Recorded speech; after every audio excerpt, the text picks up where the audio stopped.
આપણી બધાની જનરેશન છે ને પિતાના ડારાથી મોટી થઈ છે. પહેલા આપણે આપણા મા બાપથી બીતા હતા, હવે આપણે આપણા સંતાનોથી ડરીએ છીએ. એટલે આપણે વચગાળાની બિચારી દાબેલી જેવી આપણી સિચ્યુએશન છે, ભીહેલી આખી. કારણ કે સંતાનોને કંઈ કહેવાતું નથી. સહેજ કાંઈ પણ કયો એટલે બારણા બંધ કરી લે, અને મમ્મીને ડર લાગે પંખે લટકી જશે તો, ઓલું કરશે તો, આમ કરશે તો. કારણ કે આપણે બાળકની નિષ્ફળતા જ્યારે મળે છે ને, ત્યારે બાળકની નિષ્ફળતા પાછળ આપણે એને ક્યારેય ન કીધું ઇટ્સ ઓકે. ફેલ થવો એનો અર્થ તમને જીવવાનો અધિકાર નથી એવો નથી. આપણે ત્યાં સમાજમાં જ્યારે થાય મોટામાં મોટી તકલીફ, સ્વામીજી મને ખબર નથી તમે કેટલા સહમત છો આ વાત સાથે, પણ હું કહું કે એક એવી આપણે સામાજિક વ્યવસ્થાઓ ભેગી કરી છે કે તમને સફળતા માટે સન્માનિત કરવામાં આવે છે, તમારા પ્રયાસ માટે નહીં. જ્યારે કે પ્રયાસ માટે તમને સન્માનિત કરવો જોઈએ. તમારું બાળક જ્યારે 3જા ધોરણમાં હોય, પહેલું કે બીજું આવે ને, ત્યારે એને એવું નથી કહેવાનું બહુ જ સરસ કે તું બીજા નંબરે આવ્યો. તમે એને એમ કહો કે બેટા તે એટલી સરસ મહેનત કરીને એટલા માટે તું આવ્યો. એના મહેનતના વખાણ કરો, એને મળેલી જગ્યાના નહીં. આખી માથાકૂટ અત્યારે આ સમાજની છે ને સત્તાની ને પહેલા આવવાની છે. દરેકને મોટું થવું છે. હમણાં હું નડિયાદ એક કાર્યક્રમમાં ગઈ હતી, એના ડીઓ એક મને વાત કરી તો હું I was shocked. A DOA મને એવું કીધું કે નેહલબેન, હમણાં હું એક સ્કૂલમાં ઇન્સ્પેક્શનમાં ગયો હતો, અને સ્કૂલના એક છોકરાને મેં 8મા ધોરણના એક છોકરાને પૂછ્યું કે બેટા તારે શું બનવું છે? એટલે એઝ યુઝ્યુઅલ કેમ કે ભાઈ મારે પોલીસ ઇન્સ્પેક્ટર બનવું છે, મારે આઈપીએસ બનવું છે, મારે ડૉક્ટર બનવું છે, મારે વકીલ બનવું છે. એ છોકરાએ એકદમ બેશરમાઈપૂર્વક મને કીધું કે મારે ફેમસ બનવું છે. એટલે મને કે તમને શું લાગે છે? એટલે મેં કીધું ફેમસ બનવાનો રોગ એના મમ્મી પપ્પામાંથી એને આવ્યો છે. રવિવારની સાંજે તમે આ ભુજની ગલીઓમાંથી પસાર થતા જાઓ, હોર્ડિંગ્સમાં એક છોકરાનો ફોટો જોવો અને આપણા છોકરાને કીધું જોઈ લે આવું આમ હોય.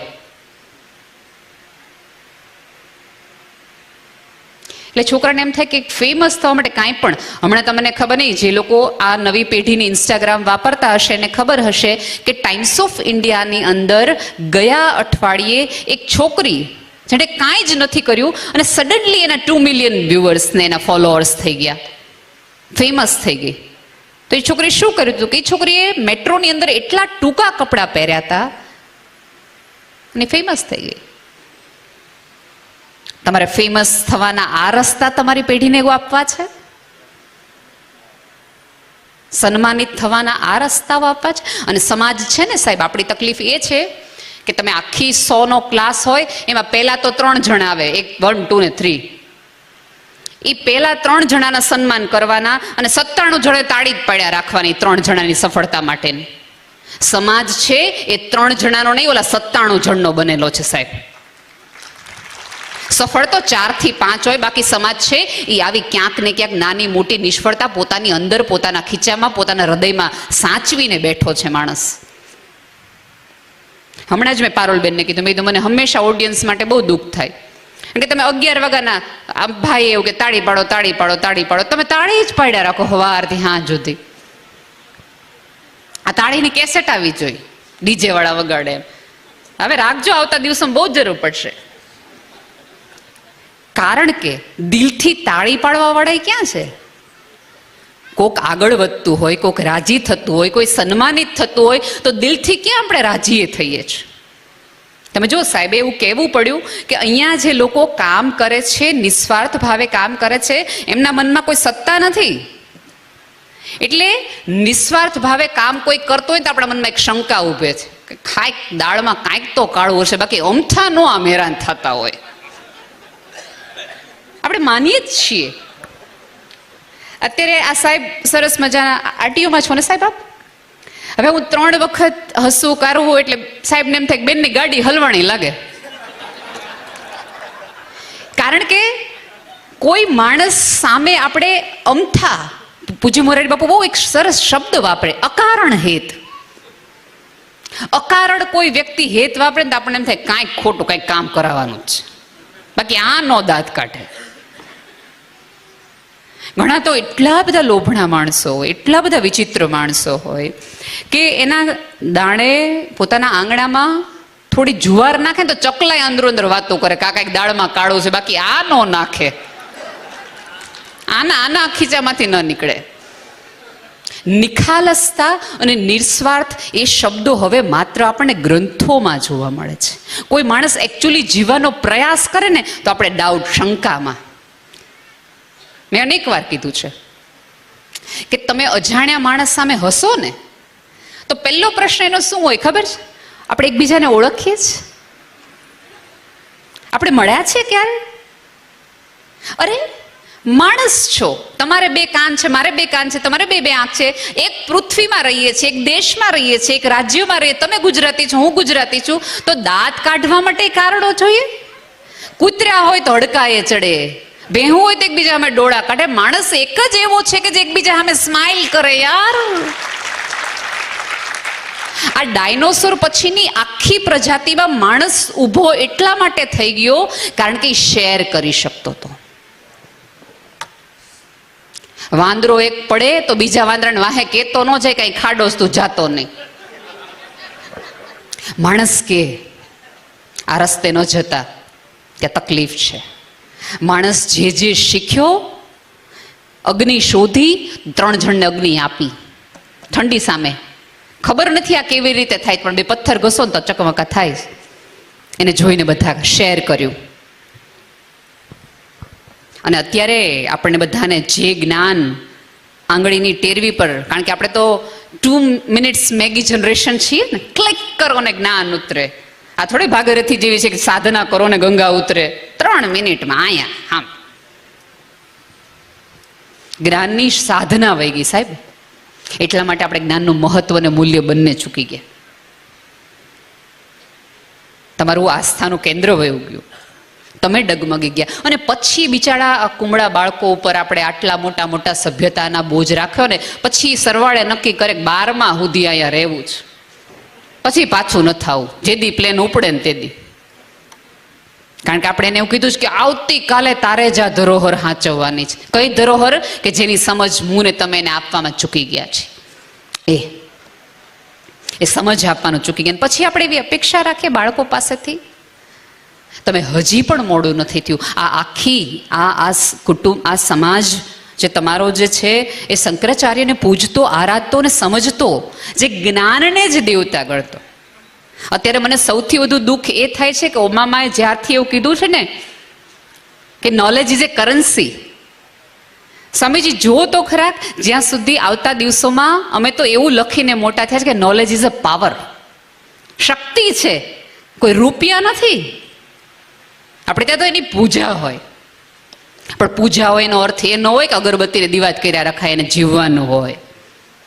આપણે ત્યાં તકલીફ એ થાય છે કે પૂજા કરીએ છીએ, વિચાર કરીએ છીએ ને ફ્રેમમાં ગોઠવી દઈએ છીએ. આવતા જતા પગે લાગવાનું, ખોલવાનું નહીં. ગીતા પૂજવાની નહીં, ગીતા જીવવાની ગ્રંથ છે. એમાં ચાલવાનું હોય અને એમાંથી 3 જગ્યાએ પાછા ફરવાનું હોય, મૂંઝાવાનું હોય. જો આપણે બધા કાંઈ એવા છે ને, એવા નથી કે આપણે કોઈ પણ પ્રકારના પાપ કર્મો કે કશું નહીં થાય. બધા આપણે અહીંયા બેઠેલા તમામ વ્યક્તિઓ ક્યાંક ને કાંઈક કોઈક રાગ, દ્વેષ, મોહ, લાગણીથી બધા થાય. મને બધા જ્યારે એવું બધા કહે ને કે બધા ખબર નહીં, અત્યારનો માણસ તો ભગવાન પાસે જ્યારે એને કંઈક જરૂર હોય ને ત્યારે જ જાય. ત્યારે મને હંમેશા એવું થાય, મને હું ખોટી હોય તો મને કરેક્ટ કરજો કે ભાઈ ભગવાન આગળ જઈને સંપત્તિ મગાય, હું કામ ન મગાય ભાઈ? આપણો બાપ છે, એની આગળ પૈસા ન માગે, ગામના મહાણા પાસે માગવા? એસબીઆઈ ને HDFC પર લોન લેવીને કરતા એને ન કઈ દે ત્યારે 1000 હાથે દે, એની પાસે જ મગાય. આપણા પિતા પાસે, આપણી મા પાસે તમે ન માગો, માતાજી પાસે તમે ધન ન માગો, કોની પાસે માગો ભાઈ? ન્યા જ મગાય. અને ધન ન હોય તો ધર્મ તરફ તમે વળી શકો, બાકી હેનું. સંસારમાં આપણી તો આખી પરંપરા, ઋષિઓની એવી પરંપરા હતી જે ગૃહસ્થ ધર્મને શ્રેષ્ઠ ધર્મ કહેવામાં આવ્યો છે. બહુ જ ભગવાન પાસે જાઓ ને, બેશુમાર લક્ષ્મી માગો અને એવી માગો ને એવી રીતે માગો કે મારા આંગણે કોક આવીને ને ખાલી હાથે ન જવું પડે, એટલું તો દેવું જ પડશે તારે, ગમે એમ કર. કોઈને મારે ના ન પાડવી પડે, વિચારીને કહું. આવતીકાલ કહું. તમે અહીંયા ધારો કે વરસાદ પડતો હોય ને તો અહીંયા બહાર આપણે છજા હોય, ખબર છે? છજામાંથી પાણી ટપક્યા રાખે એટલે સતત પાણી પડી પડીને એક ખાબોચિયું ખાડો થાય ત્યાં, અને પાણી ત્યાં ભરાઈ જાય. વરસાદ આવતો હોય ત્યારે એ ખાબોચિયામાં જેટલું પાણી પડે એ બધું પાણી ઝીલાઈ જાય. એ પાણી સાચવી લે, ખાડો બને, વિસ્તૃત મોટો મોટો ખાડો થતો જાય જેમ જેમ પાણી પડતું જાય. પણ વરસાદ જતો રહે પછી છજામાં પહેરેલું છેલ્લું ટીપું, વરસાદનું ટાણું જતું રહે પછી છેલ્લું ટીપું જેવું ખાબોચિયામાં પડે ને એટલે ખાબોચિયું એ પાણીને બહાર કાઢી નાખે. ટાણો વયું ગયો, અવતાર જરૂર નથી. કોક માણસને જરૂર હોય ત્યારે એને આપો, એના ટાણા સાચવવા. જદી તમે કોક દી કોકના ટાણા સાચવે ને તે દી તમને સાચવવાનું શરૂ કરશે. આ લોકોનો સમાજ એક કરવાનું કારણ એ છે કે કોઈક માણસ કદાચ એના એકાદ લોનનો હપ્તો રહી ગયો હોય ને માણસ બોલી ન શકતું હોય ને તો પડખે ઊભા રહીને પૂછી લઈ કે કામકાજ હોય તો કહેજે. અને તમને અડધી રાત્રે કોઈક એવું કહેવા વાળું હોય ને તો એ માણસ અડધો ઊભો થઈ જાય.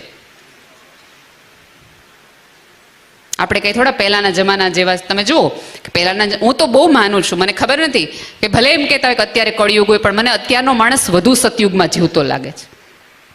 આમાંના બધાને ખબર છે કે હાલો આ ધારો કે પહેલા ભાઈ છે એની પાસે ખૂબ લક્ષ્મી છે, માતાજી તમને જાજોદય ન હોય તો ખૂબ લક્ષ્મી છે. આમાંના એક પણ ભાઈ એમ કીધું કે આજ આ ભાઈ ઘરે નથી ને 3 જણાને ત્યાં મોકલો, ઘરે લઈ લેવાય. ગમે એવી કાર જોઈને કોઈ એવું કીધું કે આની કાર પડાવી લેવી છે? અત્યારનો માણસ વધી મહેનત કરશે, લોન લેશે, પણ કોઈની કાર લઈ નહીં લે. પહેલાના જમાનામાં જુઓ, ઓલા લોકોને અફઘાનિસ્તાન ખબર પડી કે અહીંયા ભારતમાં છે, ત્યાંથી આયલા આવ્યા લેવા હાટું. હે, કોકની લક્ષ્મી જોઈ, કોકનું સમૃદ્ધિ જોઈ, કોકનું ધન જોયું, અને અંગ્રેજો 200 વર્ષ રાજ કરી ગયા. ક્યાં ત્યાં ઓછું હતું? એવું કહેવાય છે કે બ્રિટનમાં સૂર્યાસ્ત જ નથી, એટલું બધું સામ્રાજ્ય એનું, ક્યાંક ને ક્યાંક સૂર્યોદય હોય. એટલું બધા સામ્રાજ્ય ભારત જેવા દેશમાં આવવું પડે. કોકનું જોઈને તમને એમ લૂંટી લેવાનું મન થયું ને, આમાંના એક પણ વ્યક્તિને કોઈનું જોઈને લૂંટવાનો વિચાર આવે તો આપણે સતયુગમાં નથી રહેતા? પેલા કરતા આપણે હારા માણા નહીં? લોન લેવું, ભૂખ્યા રહેવું, પણ કોકનું લઈ નહીં લઈ, કોઈકનું કરી નહીં લઈ. તો આપણે તો માણસ તરીકે બહુ જ સારા છીએ પહેલાના માણસો કરતા.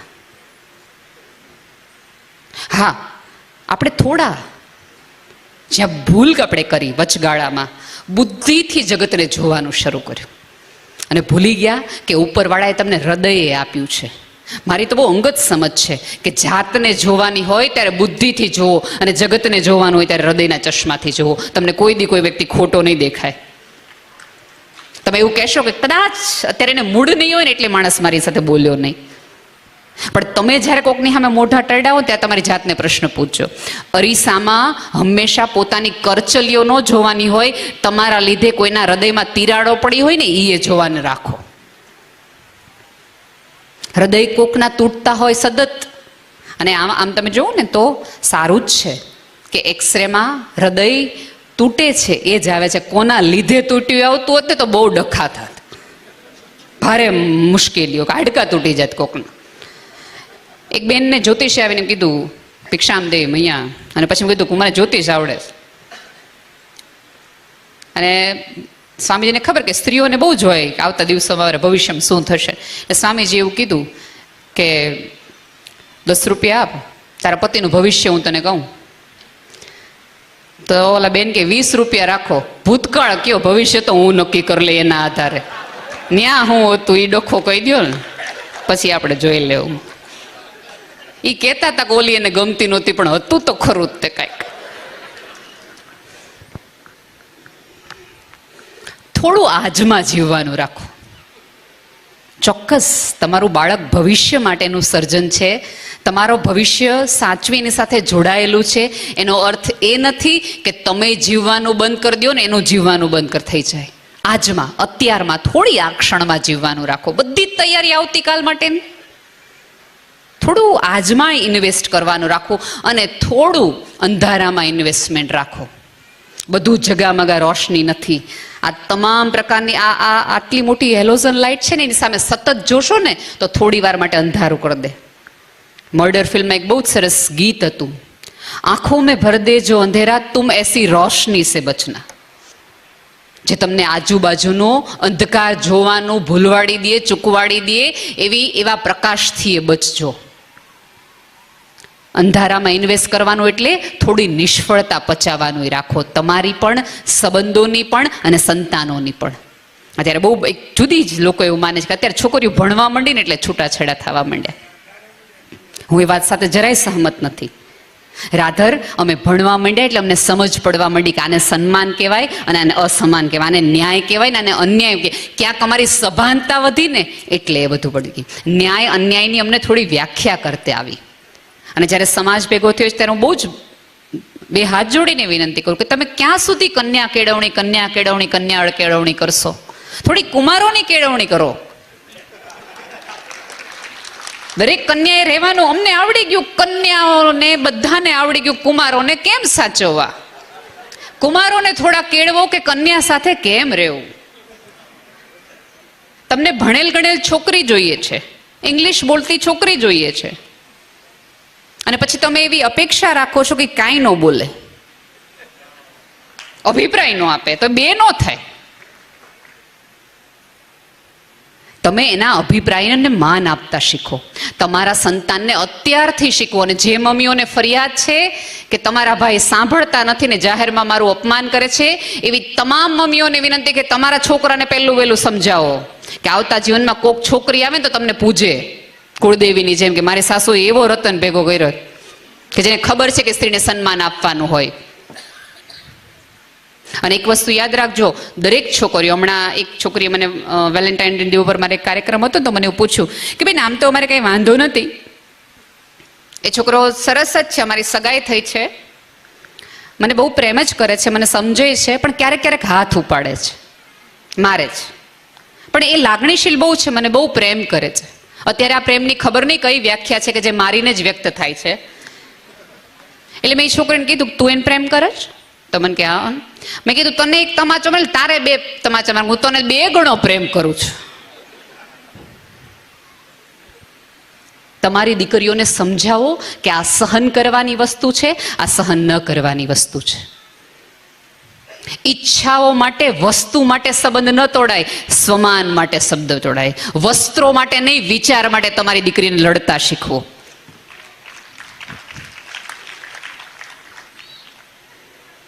હમણાં ઓલું હિના વાળું ને બધું તો ફોન વાળું આવ્યું ત્યારે બધા બહુ જ ચલાવ્યા રાખ્યું કે છોકરીઓ અત્યારે બહુ માંગણી વાળી થઈ ગઈ, બહુ છોકરીઓ માગતી થઈ ગઈ છે ને છોકરીઓ બહુ ડિમાન્ડિંગ થઈ ગઈ છે.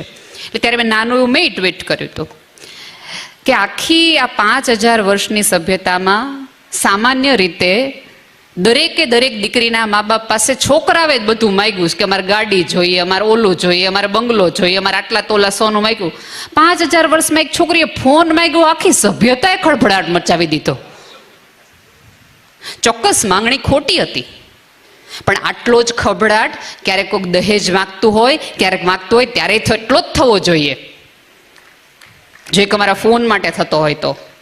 અને બીજું કે તમારી દીકરીને એટલી સક્ષમ બનાવો, એટલી શિક્ષણમાં ઉચ્ચ બનાવો કે પોતાનો ફોન ને પોતાના બિલ જાતે ફરી શકે, કોઈના પુરુષ ઉપર એ આધારિત ન રહે, માત્ર તમારી છોકરીનું સ્વમાન જળાઈ શકે એવા ઘરમાં દીકરી આપો.